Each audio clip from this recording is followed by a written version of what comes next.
another night of delivery. We're gonna head back to see Linda and Kitty.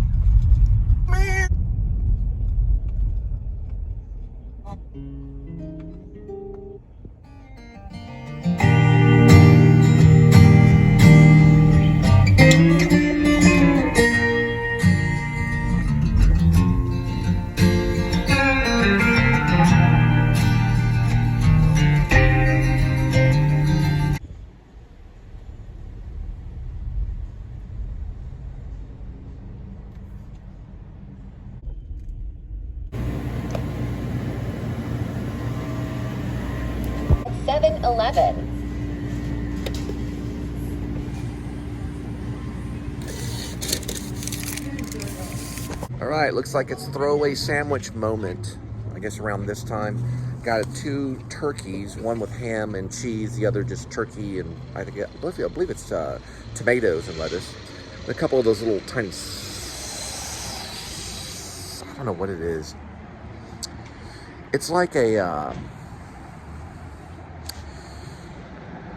it's like a beef stick, mini beef stick. It's 69 cents. It's supposed to be $2 to $1, but it never rings up for $2. It rings up like $1 or something. $1.29 or something. But it says 2 for $1 on it. And then I got one of those watermelon ones right here. All right. Wowza, wowza.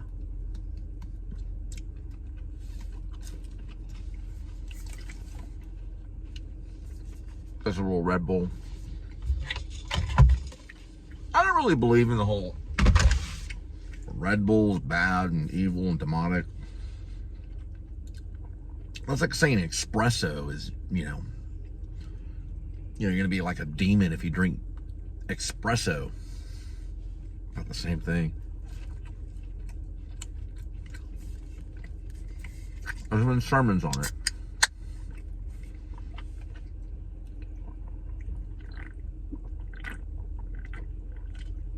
I went ahead and went with the sugar-free. It's a jalapeno. I don't know. I'm debatable on because I'm probably done with the play.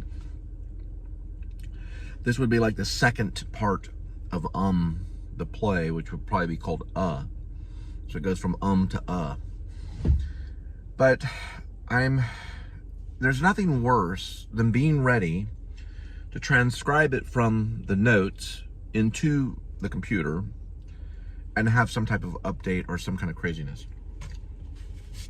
So what I'm going to do is I'm going to wait until I either get Final Draft on the new device I have, which is a Mac, and then that way when I turn it on, I can just work on it and there's no big issue. That's where I'll finalize it. It could already, what we've read already, what the parts I put on there could already be the first play by Cole Spivey. So it's good to go. There is more drama that happens within the play for the second play of Think of Neil Simon's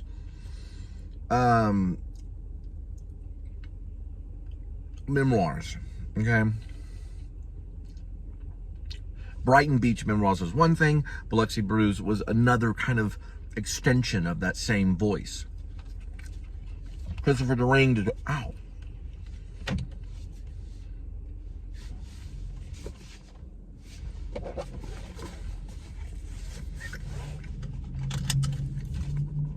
Christopher Durang, who wrote The Marriage of Bette and Boo and Beyond Therapy and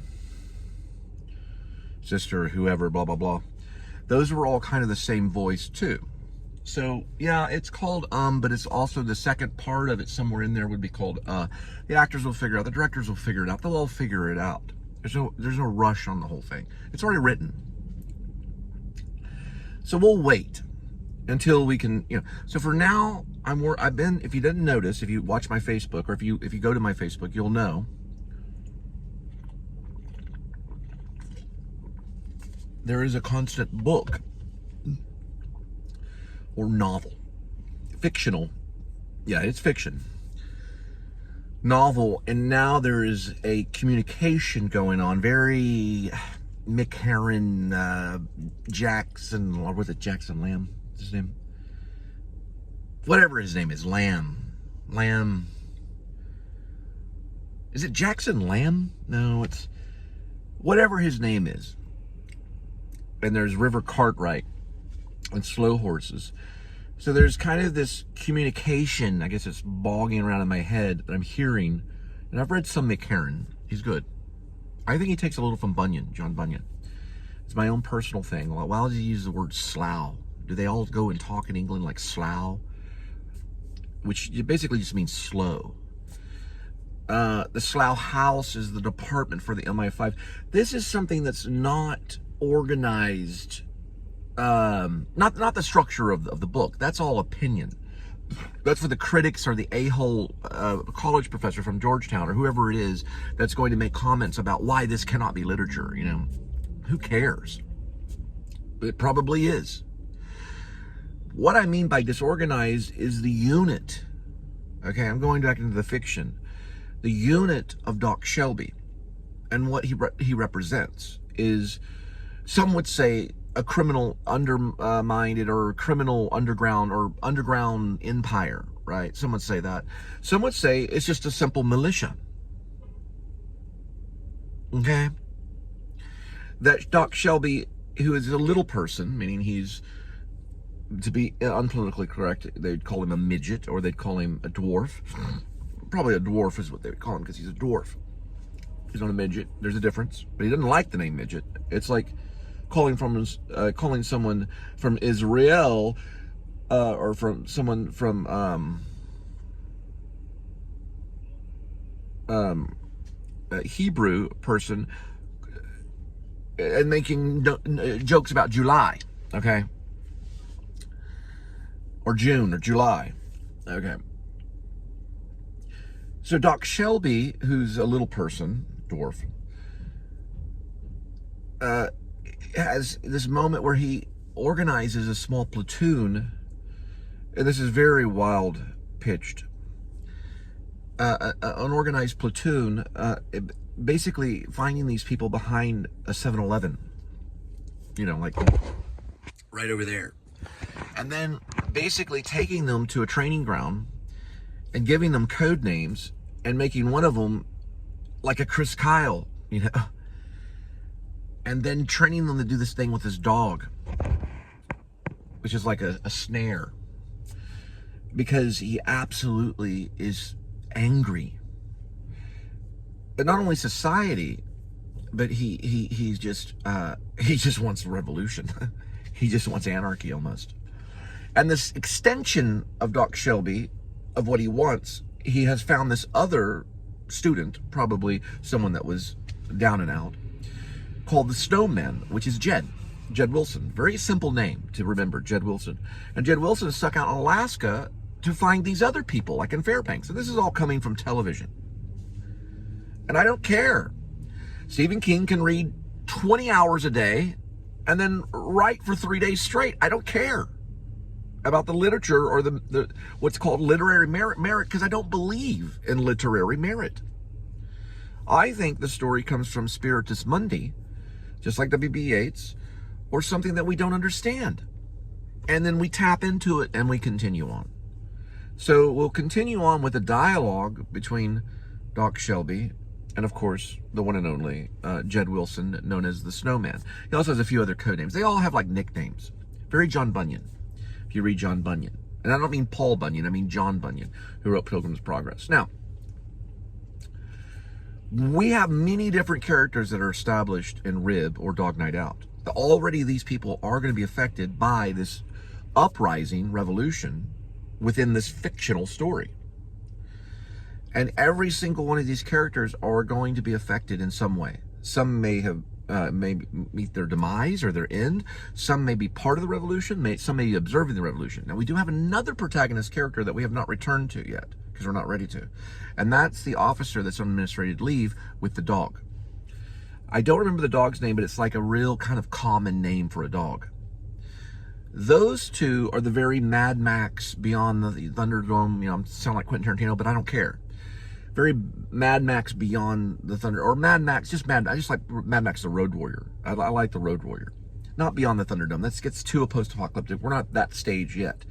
So he's going to witness things, but he's also on administrative leave, probably for something that he did that was, he got in some trouble.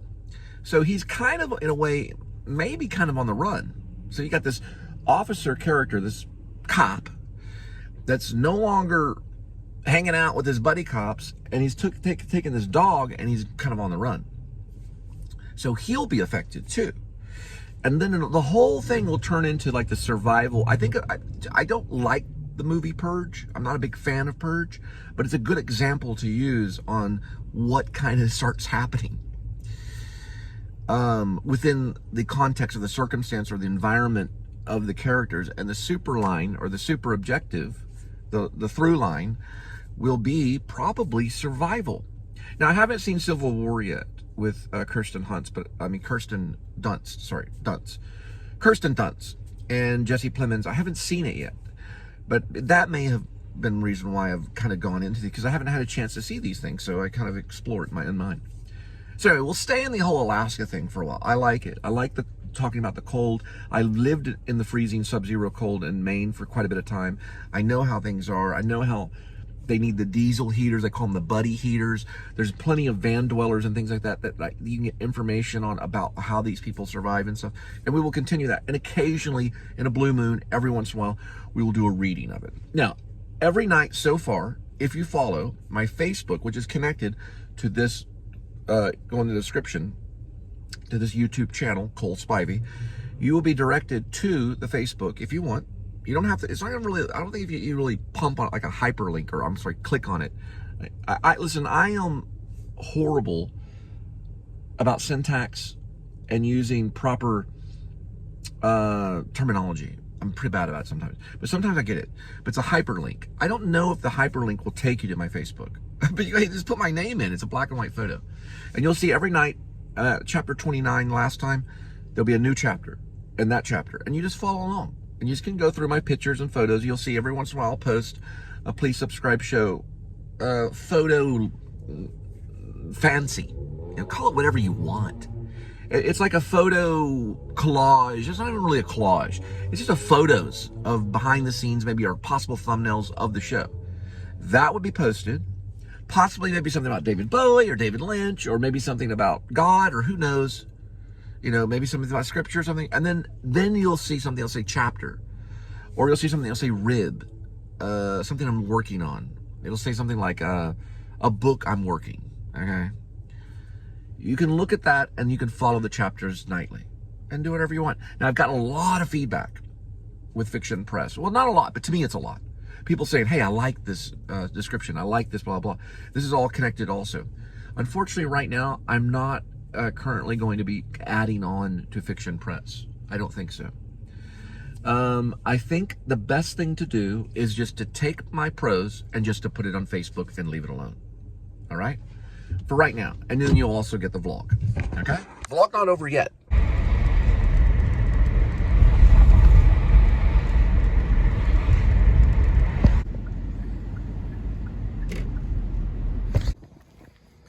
Amy the Witch.